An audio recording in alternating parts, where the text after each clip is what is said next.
Rozmohol sa nám tu určitý nešvar. Dostal som sa k príspevkom, kde chalan hovorí, že mal by si sa správať k ľuďom tak, ako by si chcel, aby sa oni správali k tebe, bez ohľadu na to, ako sa správajú. Znie to veľmi pekne, je to také klišé, spirituálne, kvázi ezo bullshit a má to byť skúška tvojho srdca. Ja hovorím, že to môže byť maximálne skúška tvojej trpezlivosti. A tento prístup, asi je to myslené dobre.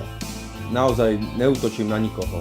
Iba chcem poznamenať moju myšlienku k tomuto druhu príspevkov. Asi je to myslené dobre, ale nie je to úplne domyslené, pretože úplne to vymazáva realitu toxických vzťahov a tento prístup ťa akurát tak udrží v úplnej pásci, až kým nepadneš na úplné dno. Pretože ak človek nevie, ako funguje narcizmus alebo podobné javy, tak veľmi ľahko padne do pasce. Ľudia dnes hľadajú niečo viac, jednoducho nejaký zmysel, význam toho, čo robia. A veľmi často takýto človek prvotne zablúdi do tzv. Ezo bullshitu. Tento prúd vezme kvapku múdrosti a kvapku filozofie, zmieša to, zdegeneruje to v niečo, čo veľmi pekne znie, ale človeku to reálne nielenže nedá odkaz, ale mu to môže navyše aj ubližiť. Nachádzajú sa tam pravdy ako všetko je v hlave. To veľmi pekne znie a prenáša to vinu na teba, pokiaľ tam vidíš niečo, čo nie je v poriadku, pretože všetko je dokonalé. Počuješ to tam, že pokiaľ to ty nevidíš ako dokonalé, tak je v tebe chyba a inštitút viny v našej spoločnosti je obrovská ťarcha. Ale najväčší highlight pre mňa je, o všetko je postarané. Rozumiem tomu, ako to ten človek myslí.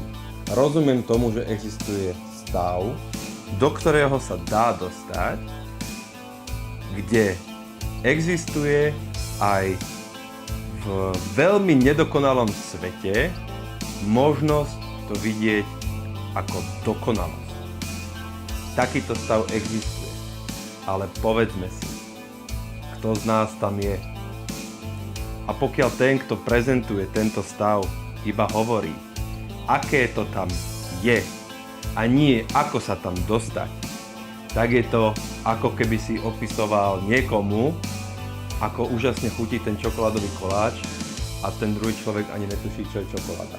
Možno ťa bude počúvať, možno mu budú tiesť aj sliny z toho, vďaka Pavlovému reflexu, ale reálne to pre ňoho nebude mať absolútne žiaden význam, dokonca opačný, dokonca v ňom môžeš vyvolať buď nechuť v tejto ceste, alebo ho môžeš viesť po chodníčkoch, kde ho nutíš preskakovať určité životné fázy, ktoré ten človek si potrebuje prejsť. Takže ja by som to celé zmenil o všetko je postarané na o nič nie je postarané. Ty sa postaraj, ale nie tým starým spôsobom, ale postaraj sa o to, čo sa deje tu. Pretože žena, ktorá žije s násilníkom, má skúsenosť so závislosťami na drogách, antidepresíva, proste je tam veľká ťažoba. Pustí si video, kde je o všetko postarané, tak v nej vyvoláš akurát tak pocit viny, že prečo to ona ešte tak nemá. Realita každodenných dní je, že ľudia v sebe majú traumy, rôzne ťažoby, dejú sa nehody, náhody, o nič nie je postarané. Vždy to bude chaos. Ale môžeš sa postarať o to, čo sa deje v tebe. A to je tvoj kus koláča. Čau.